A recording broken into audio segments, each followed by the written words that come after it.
Olá, meus queridos! Eu sou a professora Natália, professora de Língua Portuguesa da Escola Júlia Alenquer Fontinelli. E para a nossa terceira videoaula para os primeiros anos, nós trouxemos dois assuntos. Na literatura, a escola literária, o trovadorismo, na língua e linguagem, variedades linguísticas.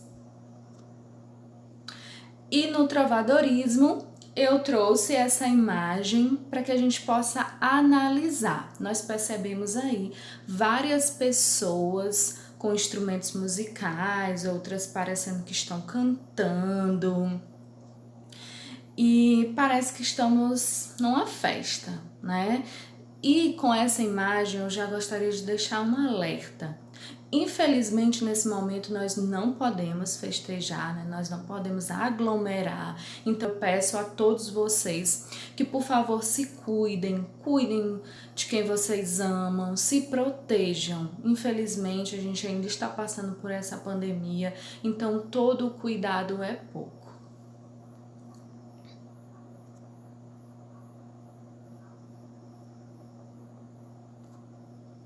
Então vamos lá. O trovadorismo é um movimento literário ou escola literária que esteve marcado pela produção de cantigas líricas focadas em sentimentos e emoções e satíricas, com críticas diretas ou indiretas. Considerado o primeiro movimento literário europeu, ele reuniu registros escritos da primeira época da literatura medieval. Esse movimento teve como principal característica a aproximação da música e da poesia, por isso os instrumentos musicais na primeira imagem. Nessa época, as poesias eram feitas para serem cantadas ao som de instrumentos musicais. Geralmente eram acompanhados por flauta, viola, laude e daí o nome cantigas. O autor das cantigas era chamado de trovador, enquanto o jogral as declamava e o menestrel, além de recitar, também tocava os instrumentos. Todos os manuscritos das cantigas trovadorescas encontradas estão reunidos em documentos que são chamados de cancioneiros.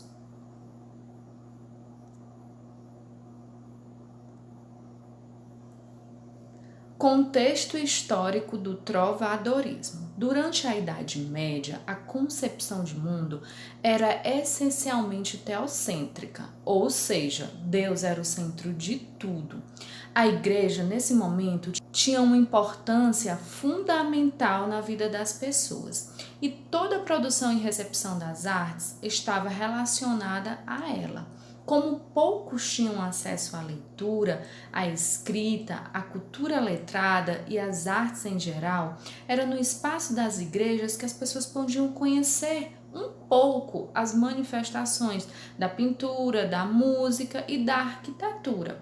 Por isso, meus amores, deem valor, deem importância aos estudos de vocês, o que vocês puderem absorver mesmo de conhecimento, porque até um tempo atrás pouquíssimas pessoas podiam, 2% da população só tinha acesso a tudo isso, que eu sei que hoje tá difícil, tá complicado, mas que a gente não pode desistir, porque nós temos esse acesso. A escola está tentando chegar para todos vocês de uma melhor maneira possível. Não desistam, por favor. As representações teatrais também eram feitas na parte externa da igreja, em datas religiosas, como a Sexta-feira Santa, com enorme participação popular. Apesar de as missas serem celebradas em latim, também era nesses atos que as pessoas podiam ter acesso a textos bíblicos e contato com a moral cristã. Nesse período, o feudalismo era o sistema econômico, político e social que vigorava, baseado em feudos, grandes extensões de terras comandadas pelos nobres. A sociedade era rural e autossuficiente. Nele, o camponês vivia miseravelmente e a propriedade de terra dava liberdade e poder.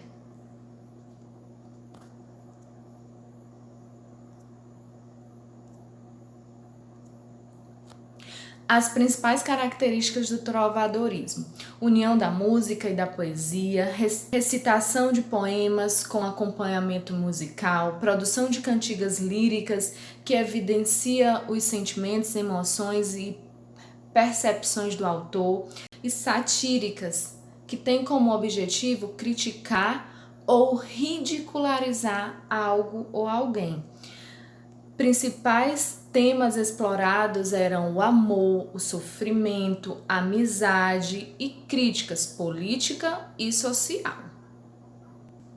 O trovadorismo português teve seu apogeu nos séculos XII e XIII, entrando em declínio no século XIV. A primeira composição literária conhecida é a Cantiga da Ribeirinha.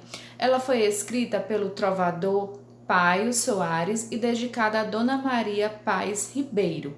Embora os textos em prosa tenham sido explorados no trovadorismo, novelas de cavalaria, nobiliários, agiografias e cronições, foi na poesia que esse movimento se destacou.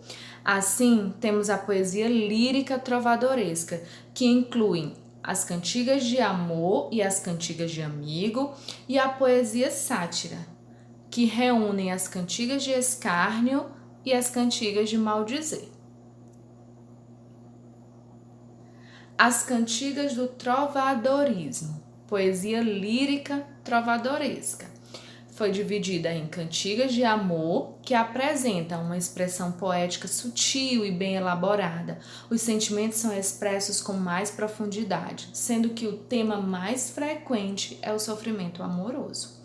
As cantigas de amigo já constituem a manifestação mais antiga e original do lirismo português. Nelas, o trovador procura traduzir os sentimentos femininos, falando como se fosse uma mulher. Nessa época, a palavra amigo significava namorado ou amante. Poesia sátira.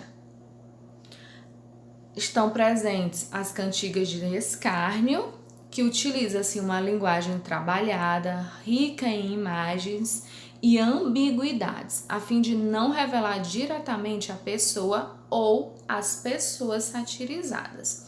Já as cantigas de maldizer, a linguagem é mais direta, agressiva, por vezes obscena, e a pessoa satirizada é geralmente identificada.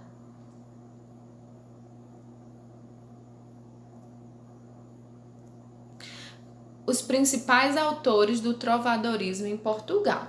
Trouxe aqui vários para vocês verem. O Paio Soares, João Soares, João Garcia, Martins Cordais, Aristeles, Pero Meigo, Dom Diniz, que era rei, e Dom Pedro, que diziam que era o seu filho bastardo.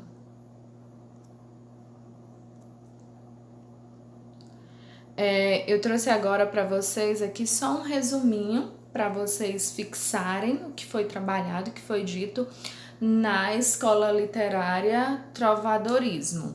O contexto histórico, o trovadorismo se manifestou durante a Idade Média, na qual a igreja possuía controle da produção cultural devido ao fato do conhecimento ser restrito, como eu já falei. Apenas 2% era alfabetizado. Portanto, a poesia trovadoresca era feita para ser cantada, porque a maioria das pessoas não sabia ler nem escrever. E as cantigas galego-português se dividem em líricas, que são as cantigas de amor, e as cantigas de amigo. As características das cantigas de amor: feitas pela nobreza. O eu lírico é masculino. O que é o eu lírico? Sujeito ou sujeito lírico ou poético é um conceito que designa a voz que se manifesta na poesia, criada pelo poeta. Essa voz apresenta as reflexões, sentimentos, sensações e emoções de um sujeito fictício que discursa em primeira pessoa, no caso, eu.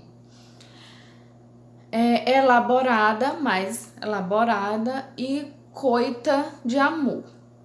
As cantigas de amigo são menos elaboradas, o eu lírico é feminino, mas lembrando, certo, gente, que não eram as mulheres que produziam, também eram homens, certo?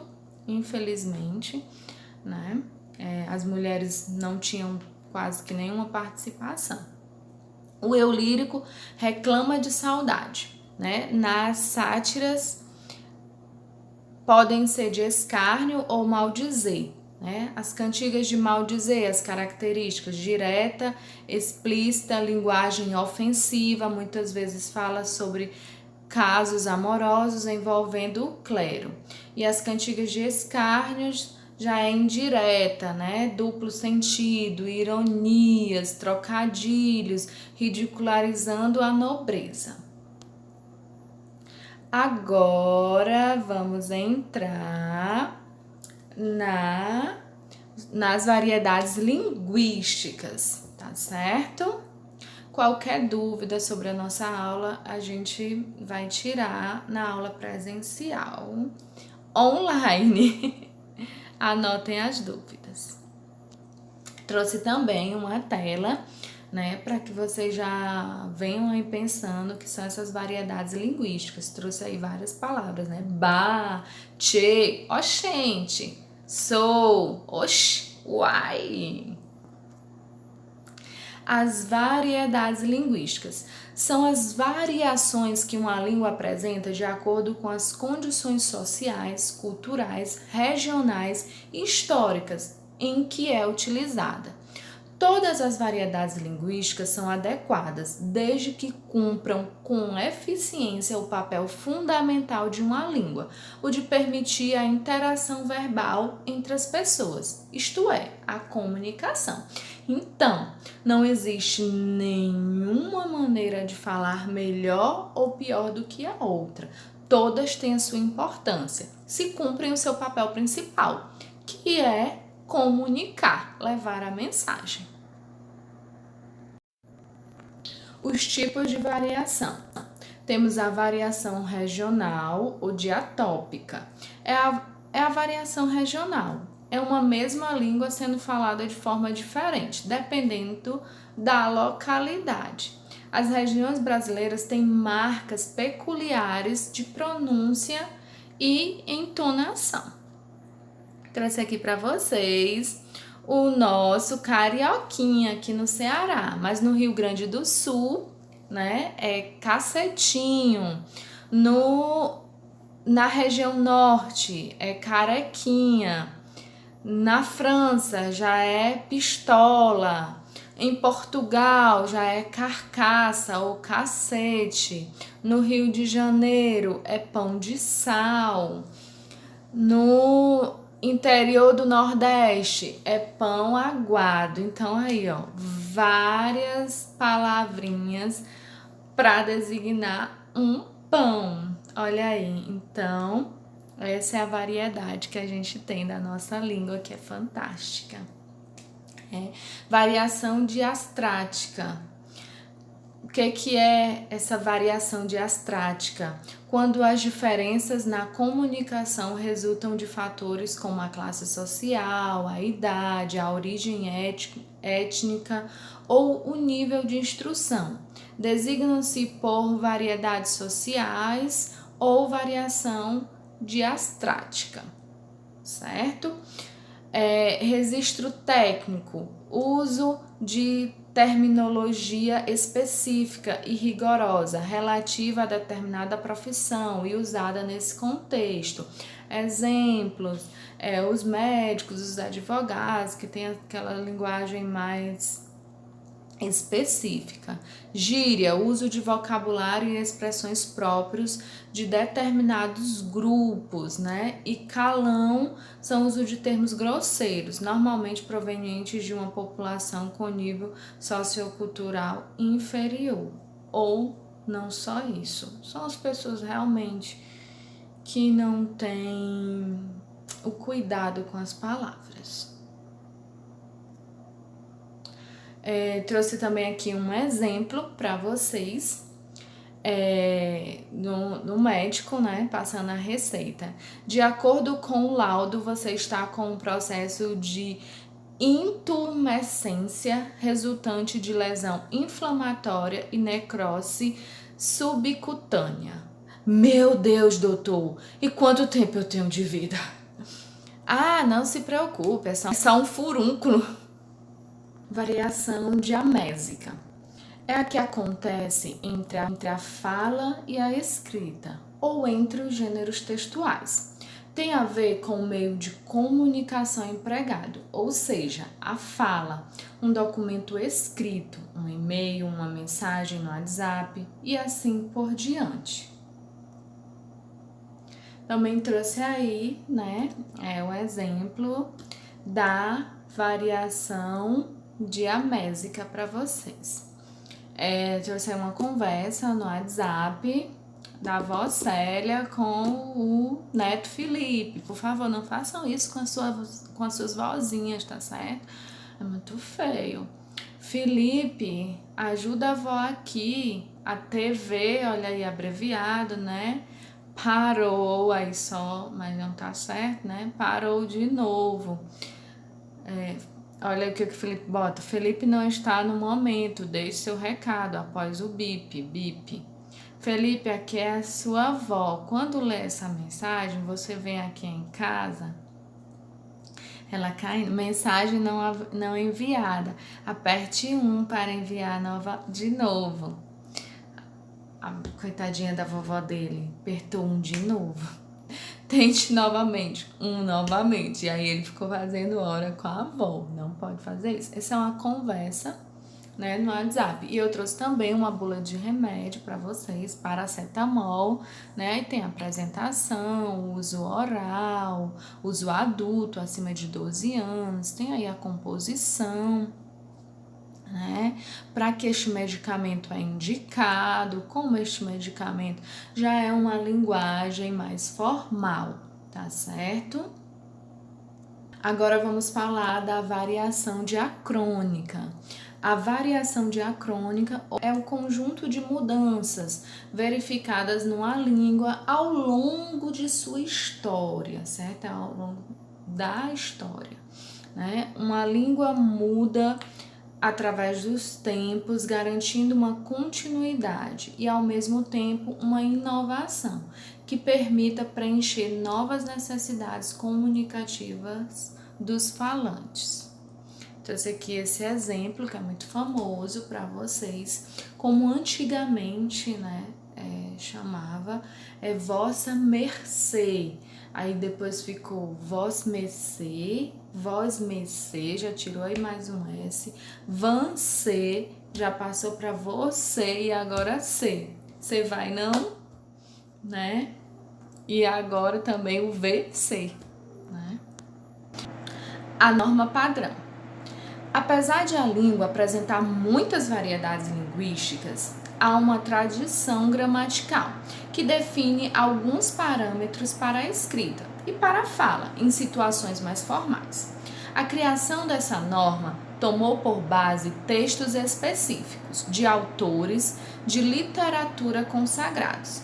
A norma padrão não é uma variedade da língua, mas tem a função principal de minimizar as mudanças que ocorrem muito rapidamente na fala, a fim de que os textos escritos não fiquem logo ultrapassados e precisem ser traduzidos com frequência para uma variedade contemporânea aos falantes de cada época. Assim, a norma padrão é o conjunto de normas estabelecidas pela gramática oficial de um país. No caso do Brasil, a nossa língua portuguesa. Então, essa foi a nossa videoaula. Espero que tenham gostado. Anotem todas as dúvidas, certo? Para que a gente possa esclarecer na nossa aula pelo Meet. Então, essas são as fontes onde a professora tirou algumas informações para fazer o slide para vocês. Um grande beijo, se cuidem e até a próxima!